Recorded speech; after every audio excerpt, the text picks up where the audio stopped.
Salut à tous, je suis super contente de vous retrouver aujourd'hui pour vous proposer une idée cadeau pour la Saint-Valentin. C'est parti! Donc comme vous avez pu le voir dans le titre, on va réaliser une petite boîte surprise. Donc on va commencer par s'occuper de la boîte. Pour ma part, j'ai recyclé une boîte en métal, donc vous pouvez de votre côté recycler n'importe quelle boîte ou bien tout simplement en acheter une. Donc je la recouvre, la mienne, avec ce spray Edding, donc franchement qui est vraiment très très bien. Il ne m'a fallu que 2 couches et le résultat est top comme vous pouvez le voir maintenant. Donc ça change tout, vraiment c'est très joli, cette boîte me plaît beaucoup. Donc voilà, elle est déjà repeinte. Vous pouvez bien entendu la peindre avec de la peinture classique à l'aide d'un tampon ou d'un pinceau. Et pour la déco, j'ai juste collé un petit stickers comme ceci. Et de votre côté, une fois de plus, vous pouvez décorer votre boîte comme bon vous semble avec de la peinture, des stickers ou autre. Dans ma boîte, pour que ce soit un petit peu plus sympa, j'ajoute au fond un petit peu de papier de soie. Et donc elle va être prête à remplir. Donc bien entendu, vous pouvez la remplir avec ce que vous souhaitez. Moi, je vous ai déniché quelques petites idées, quelques petites choses sympas que vous pourriez glisser à l'intérieur. Donc on va commencer avec des petites cartes à gratter. Donc moi j'ai trouvé celle-ci sur un blog, une blogueuse qui propose de télécharger et d'imprimer ces modèles gratuitement. Donc de votre côté, vous pouvez retrouver le lien de son blog en barre d'informations. Vous pouvez également fabriquer vous-même vos étiquettes afin de les personnaliser en fonction de la personne à qui vous allez les offrir. Donc il est impératif de plastifier ces étiquettes, donc on peut les plastifier à l'aide d'une plastifieuse ou bien plastifier avec du scotch transparent en recouvrant les deux faces.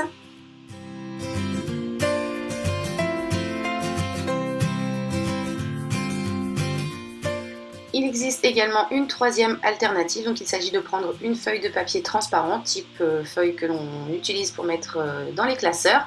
On place la pièce entre les deux feuilles, on pose une feuille de papier de cuisson et on passe un coup de fer à repasser. Il ne reste plus qu'à découper et comme vous allez pouvoir le voir, le plastifiage est vraiment génial. Cette idée m'a été donnée en commentaire sous une de mes vidéos précédentes.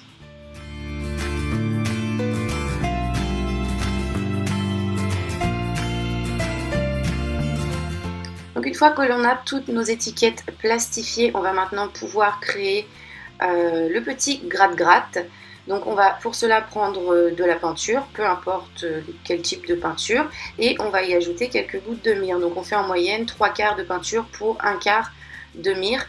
Et donc je dis myrrhe, mais il suffit tout simplement d'utiliser du liquide vaisselle. Et on va mélanger le tout pour pouvoir recouvrir ce qu'il y a à gratter en couches très épaisses, de façon à n'en faire qu'une seule. Donc au départ c'est un petit peu épais et assez liquide, mais ne vous inquiétez pas, ça sèche très très rapidement.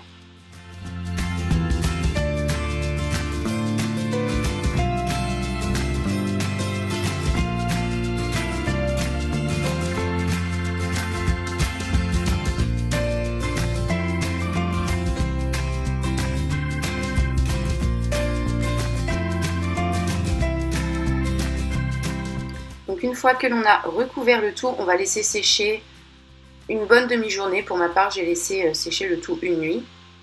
Et une fois le tout bien sec, comme vous pouvez le voir, ça fonctionne très bien. On peut venir gratter pour y découvrir notre petit message. Et voilà le résultat. Ensuite, et je trouve ça encore une fois très sympa, je vous propose de réaliser un petit carnet de tickets, dans lequel on va retrouver des petits tickets à découper et à donner à la personne qui nous l'a offerte, avec des petits messages assez sympas.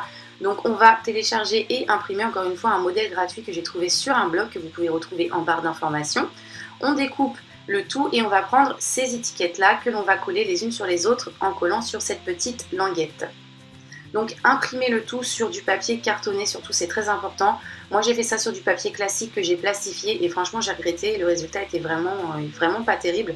Donc imprimez le tout de préférence sur du papier cartonné. Donc une fois que l'on a collé toutes les petites étiquettes, on se retrouve donc avec un petit bloc que l'on va venir du coup poser sur cette étiquette là, cette bande étiquette qui va servir de pochette tout simplement. Donc comme vous pouvez le voir, on a des parties qui sont un petit peu plus foncées.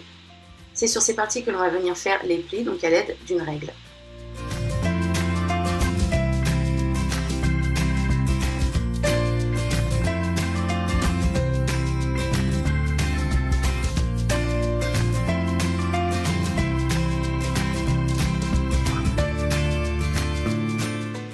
retourne le tout et donc c'est à ce niveau que l'on va venir coller le petit bloc avec de la colle forte, encore une fois.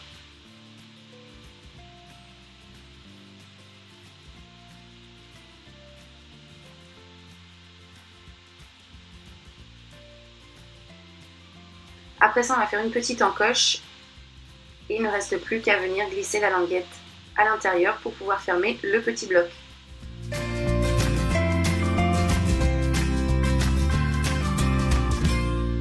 Et donc voici ce que ça nous donne. Comme vous pouvez le voir, le mien a changé de pochette entre deux, mais c'est tout simplement comme je vous l'ai dit au début, j'avais plastifié, le plastique n'a pas tenu, donc du coup je me suis servi du premier modèle en tant que patron pour pouvoir dessiner une pochette sur du papier imprimé, et du coup je trouve ça beaucoup plus joli. Ensuite, je vous propose de réaliser une petite enveloppe avec une petite guirlande fixée à l'intérieur. Donc on va prendre une feuille de papier de forme carrée, peu importe la dimension, mais il faut que le tout soit carré. Donc on prend la première pointe et on vient la rabattre sur une autre pointe et on appuie au centre. On répète l'opération comme ceci. Du coup, ça va nous marquer le milieu. On va reprendre une pointe, n'importe laquelle, et on va venir la plier au centre de façon à obtenir ceci.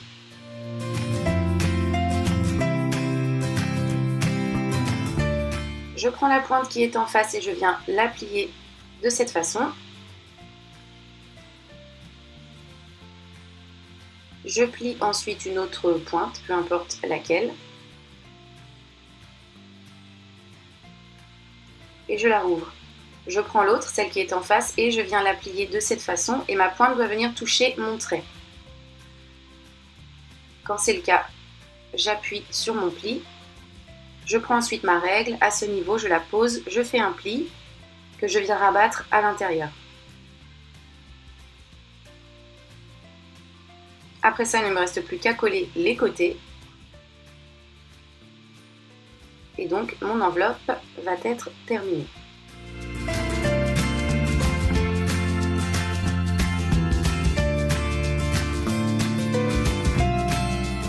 Sur du papier imprimé ensuite et cartonné, je suis venue dessiner 2 J, 2 E, 2 T, 2 cœurs et un autre plus petit que j'ai oublié de vous mettre. Je prends un morceau de corde et je vais venir y coller mes lettres dessus tout simplement.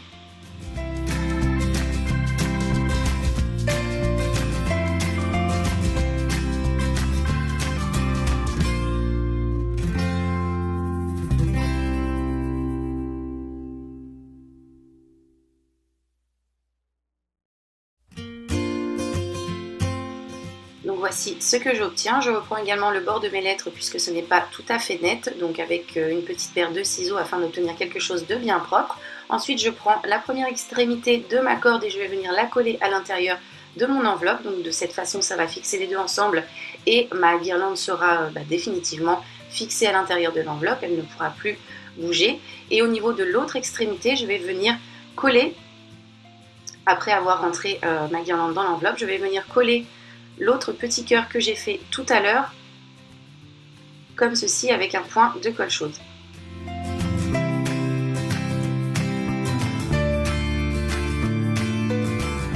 Je continue ensuite avec une colle beaucoup moins forte puisque je vais devoir détacher mon cœur après, donc c'est vraiment une toute petite pointe de colle que je vais venir mettre à ce niveau pour pouvoir coller mon cœur à l'intérieur de l'enveloppe, comme ceci. Et donc, comme je vous l'ai dit, très peu de colle de façon à ce que ce soit détachable par la suite, c'est-à-dire que la personne à qui vous allez l'offrir puisse tirer dessus de façon à tirer et faire apparaître sa guirlande, comme ceci. Ensuite, je vous propose d'inclure un petit message, donc disant tout simplement Joyeux Saint-Valentin, sur un motif que l'on va imprimer, que vous pourrez retrouver en barre d'informations. Donc du coup, là pour le coup, il y en a 4. Je vais en sélectionner un, celui-ci, que je plastifie puisque je n'ai pas de papier cartonné. Vous pouvez de votre côté donc plastifier ou imprimer sur du papier cartonné pour obtenir quelque chose de bien solide. Et on va déjà avoir terminé. Voici le résultat. Pour finir, je vous propose d'inclure une petite gourmandise mais présentée sous une autre forme. Donc on va prendre un morceau de papier cartonné ou plastifié. On prend un coton-tige, on vient retirer le coton au niveau des extrémités et on le nettoie. On va le coller avec une colle assez forte sur le morceau de papier.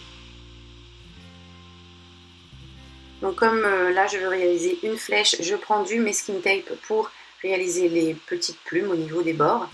Donc en coupant des petits morceaux comme ceci. J'en pose 6 en tout. Et après je prends un chocolat en forme de cœur que j'ai trouvé chez Action que je vais coller avec de la colle chaude. Donc de la colle chaude tout simplement parce que c'est de la colle qui ne va pas couler et donc venir sur notre chocolat et qui va également sécher très vite. Donc très peu pour que ça ne puisse pas atteindre le morceau de chocolat. Et donc voilà, le tour est joué, on a déjà terminé pour cette petite gourmandise. Il ne reste plus qu'à remplir notre boîte. Donc comme je vous l'ai dit, je vous ai proposé des petites idées comme ceci, par-ci et par-là, pour pouvoir remplir votre boîte. Mais bien entendu, vous pouvez faire votre propre boîte surprise en fonction de vos goûts et de vos envies. On peut également ajouter quelques petites gourmandises. Et le tour est joué. Et donc voilà pour cette vidéo qui est maintenant